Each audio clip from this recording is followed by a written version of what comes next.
एक दिन सारे ग्वाल वालों के साथ कन्हैया बैठे हुए हैं, बाबानंद बैठे हुए हैं। सबने पूछा कि कन्हैया एक बात बता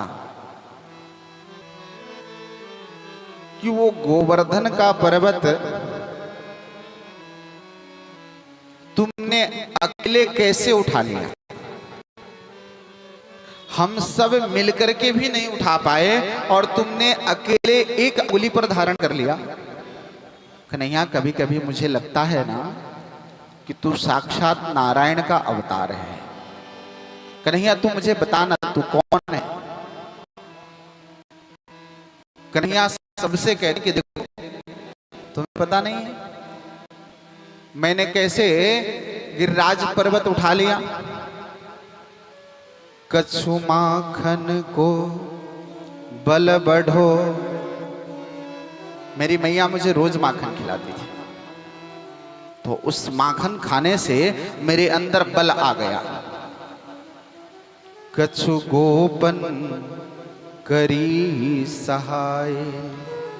और देखो, तुम लोग थे ना, तो मैं क्या करता हूं कि तुम लोगों का बल मैंने चुरा लिया, तो इसलिए तुम लोग कमजोर हो गए, तो तुमसे उठा नहीं।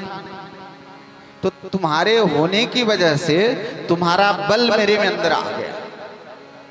कछु माखन को बल बढ़ो, कछु गोपन करी सहाय।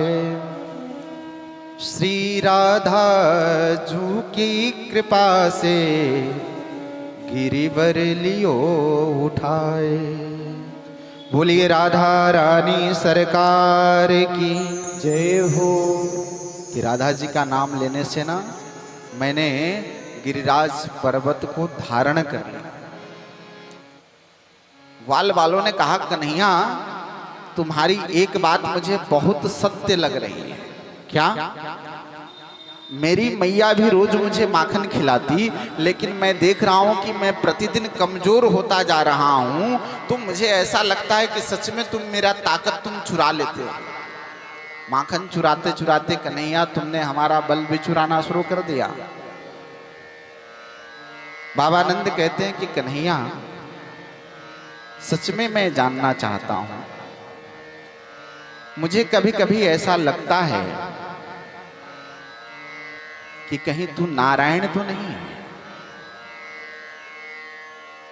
कन्हैया बाबा से कहते कि बाबा, मैं आपका पुत्र हूं, मैं नारायण नहीं हूं, मैं आपका कन्हैया हूं। मैं बाबा कहते नहीं कन्हैया, मुझे कभी कभी ऐसे ही लगता।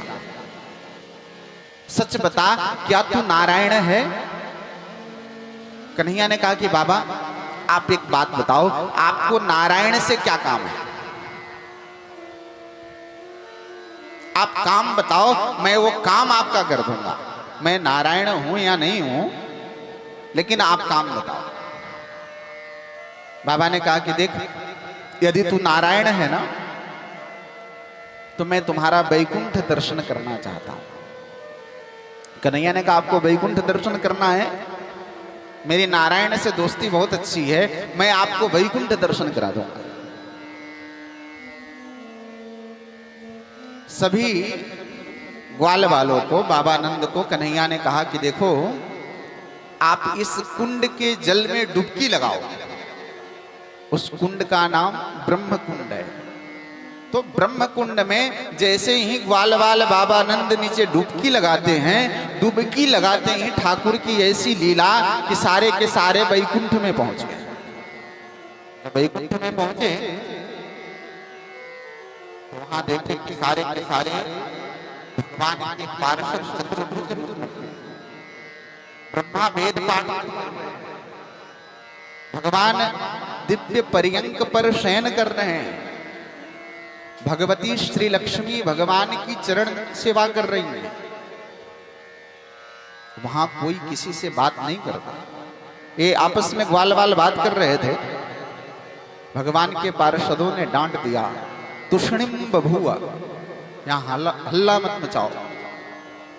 यह सुनकर के ग्वाल वालों को लगा कि देखो यहाँ तो ये कोई किसी से बातचीत नहीं करता, यह कैसा जगह है, इससे अच्छा तो हमारा ब्रजमंडल ही है। जैसे ही यह भाव आया, भगवान ने अपनी लीला को हटाई और सारे के सारे ग्वाल बाल उस ब्रह्म कुंड से बाहर निकल आए। बोलिए वृंदावन बिहारी लाल की जय हो। भगवान ऐसी मंगलमयी लीलाओं को करके समस्त ग्वाल वालों के मनोरथ को पूर्ण कर रहे हैं। भगवान शुकदेव राजा परीक्षित को यह दिव्य प्रसंग सुनाया है। आगे के पावन प्रसंग में वर्णन करते हुए भगवान शुकदेव राजा परीक्षित से कहते हैं कि राजन, भगवान की लीला, भगवान की कथा भगवान के संबंध में जिज्ञासा पूर्वक प्रश्न करने वाले, भगवान के प्रति विश्वास रख करके कथा सुनने वाले, वक्तारम प्रेक्षकम श्रोत्रीन, ये तीनों को भगवान की कथा पवित्र कर देती है, कल्याण कर देती है, तार देती है। ये ऐसी पावन मंगलमयी कथा है। हे राजन, आगे भगवान की पावन मंगलमयी लीला में भगवान ने अपने माधुर्य लीला के द्वारा समस्त ब्रजबामाओं को, जितनी भी ब्रजमंडल की गोपियां हैं, वो गोपी कौन है? वो गोपी कोई सामान्य गोपी नहीं है, वेद मंत्र की ऋचाएं हैं। कुछ तो ऋषि कन्याएं हैं और कुछ स्वयं ऋषि लोग हैं, वह गोपी बन करके आए हुए हैं। कुछ देव पत्नियां हैं। जिन जिन के अभिलाषा को भगवान पूर्ण करने का वचन दिए थे, वह सब के सब ब्रजमंडल में गोपी बन करके आए। आचार्य विद्वान कहते हैं कि जानते हो गोपी कौन है? तो गोपी वह है, गोभी इंद्रियैहि कृष्ण रसम पिबती गोपी, जो अपने कानों के द्वारा कृष्ण कथा को पान कर रहा हो, वो सबके सब गोपी है।